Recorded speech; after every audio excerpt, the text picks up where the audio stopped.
Okay, so here's the deal.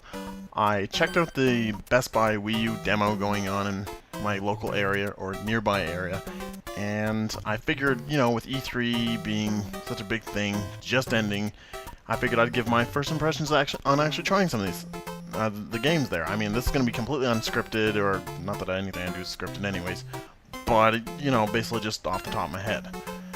First things first, the new Mario Kart 8. It plays like Mario Kart, so that's a thing. I really like the fact that they had the gliders brought back into it again, because honestly, the gliding in Mario Kart 7 was pretty sweet. I'm not sure if they're planning to actually have the underwater mechanic as well. Not sure. I know a lot of people didn't care for it as much. Personally, I liked it, but everyone has the right to their own opinion. And visually, it looks amazing. I mean, it's Mario Kart brought into HD. That's kind of Nintendo's. Seems like that's actually the impression I got on overall the whole demo station in general. It's like, watch everything in HD now. Here's Nintendo in HD. That being said, it was really cool, like just being able to have the freedom to move up onto the sides of the walls and stuff like that. I like the whole hovercraft feeling, or the traction beam, or whatever it is it's supposed to be. It was pretty fun. I mean, I played like Mario Kart, and the difficulty was set to obviously like 50cc or easy mode, if you will, and it doesn't look like there's too much new stuff brought into it. I assume that the characters were actually just using preset carts, but I think the final version, it looks like you're gonna have to be able to choose your carts, because I don't know, it just seemed like that's the way they had it set up. Overall, it's pretty sweet. I look forward to it. I am kind of sad it's not gonna come out until 2014, and if you like Mario Kart, that's great. They have the gyroscope, so on the controller, but I immediately turned that off because who really wants to use that? But overall, it's after the first lap of the first area, the level that I was on, I actually took the time to really look around when I'm racing, like pay attention to the actual visuals they put into the background, or just the upcoming track and stuff like that. It was really crazy just because I was being upside down. I wouldn't even. It doesn't really feel like you're upside down until you really get a broad perspective of everything going on, and it was pretty cool. I mean, I think the biggest thing about this Mario Kart that makes it so appealing over, say, the other Mario Karts is actually the visuals. It just looks pretty, looks really nice. That being said, I mean, everything plays nicely, and from what maps they had there at the demo, it seems pretty good.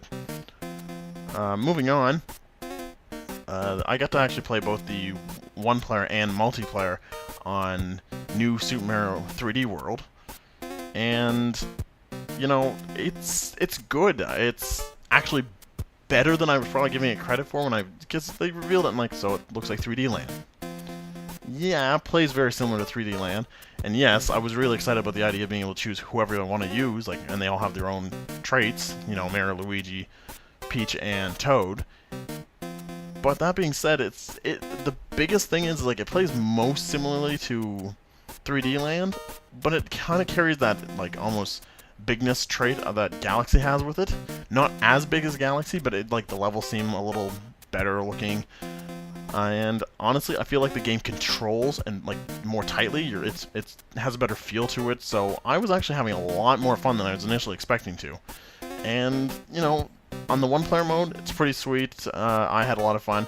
On the multiplayer mode, it was really fun. I mean, the four of us needed to coordinate just to guide through the water stage there, and it was hilarious having us all yell at each other because we're all being incompetent.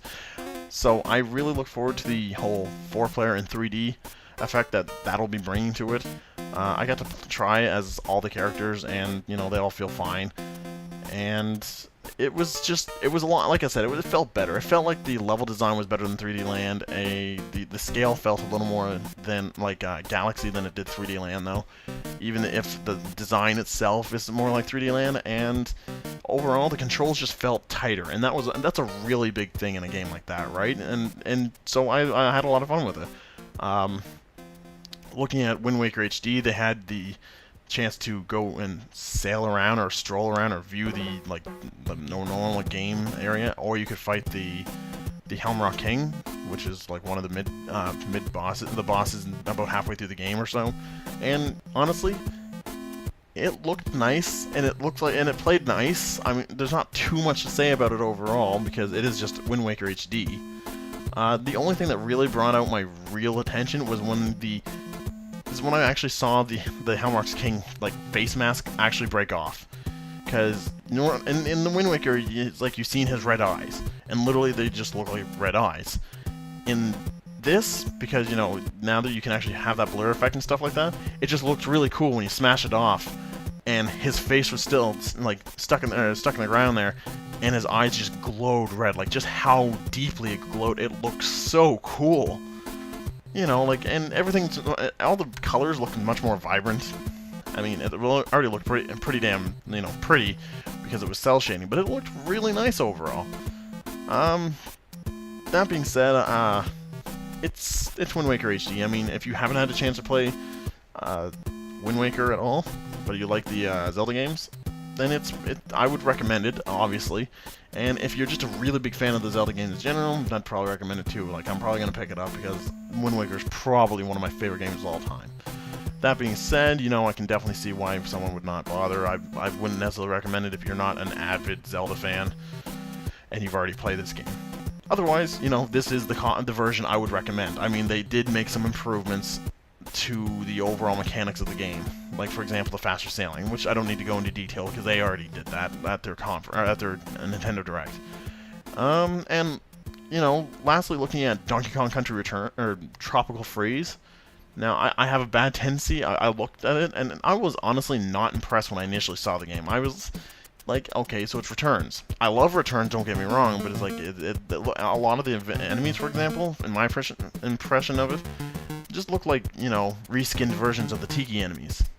And it kind of is, but there is nice traits, like the fact you can pull stuff out of the ground.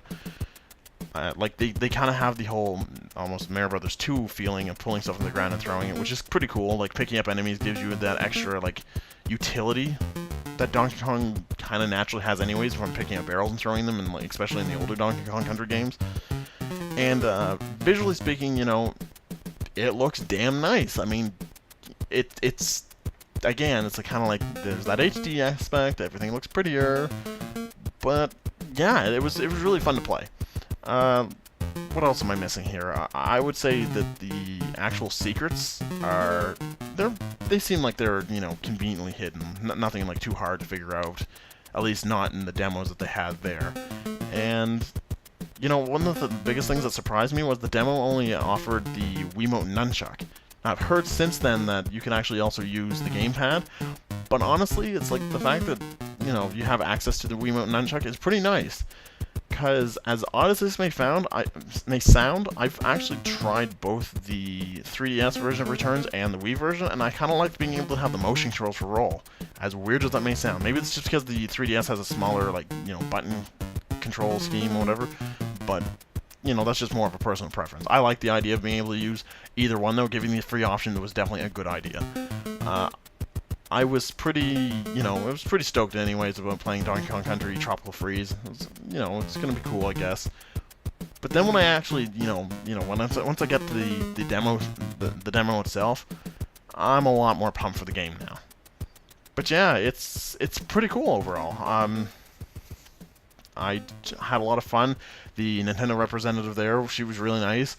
And I actually got myself an awesome Luigi hat, score, along with a couple of other random little things. So, you know, that was pretty cool also. And overall, just the energy that was there was pretty fun too. Like, this is kind of nice that Nintendo brought a little taste of E3 to, you know, the community. It's like to the players. And I really hope they do it again, say next year. Anyways, that's just my personal perspective, my feelings of how I felt about it. Obviously, other people have their own feelings, but overall, it was pretty kick-ass. I enjoyed myself thoroughly. Anyways, that's all I really have to say, so until next time, this has been Ryo Showa.